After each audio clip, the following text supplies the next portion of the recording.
ওরে কবি, সন্ধ্যা হয়ে এলো, কেশে তোমার ধরেছে যে পাক। বসে বসে ঊর্ধ্বপানে চেয়ে শুনতেছ কি পরকালের ডাক? কবি কহে, সন্ধ্যা হলো বটে, শুনছি বসে লয়ে শ্রান্ত দেহ।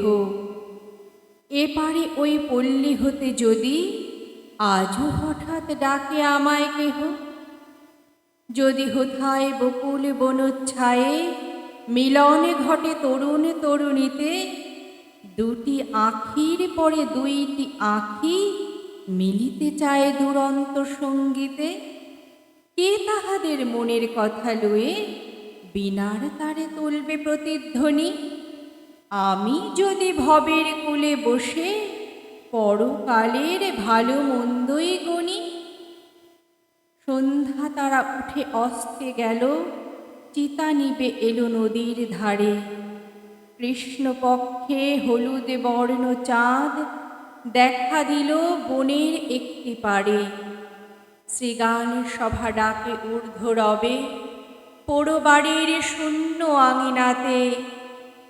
এমন কালে কোনো গৃহত্যাগী হেথায় যদি জাগতে আসে রাতে, জোর হস্তে ঊর্ধ্বে তুলি মাথা চেয়ে দেখে সপ্ত ঋষির পানে। প্রাণীর কুলে আঘাত করে ধীরে সুপ্তি সাগর শব্দবিহীন গানে। ত্রিভুবনের গোপনে কথাখানি কে জাগিয়ে তুলবে তাহার মনে?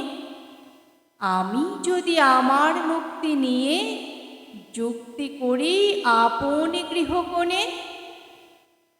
এসে আমার পাক ধরেছে বটে, তাহার পানে নজর এত কেন?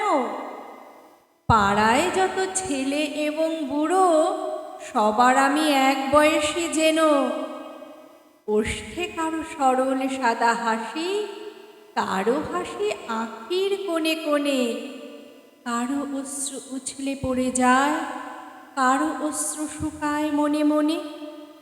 কেউ বা থাকে ঘরের কোণে দোহে, জগতে মাঝে কেউ বা হাঁকায় রথ। কেউ বা মরে একলা ঘরের শোকে, জনারণ্যে কেউ বা হারায় পথ।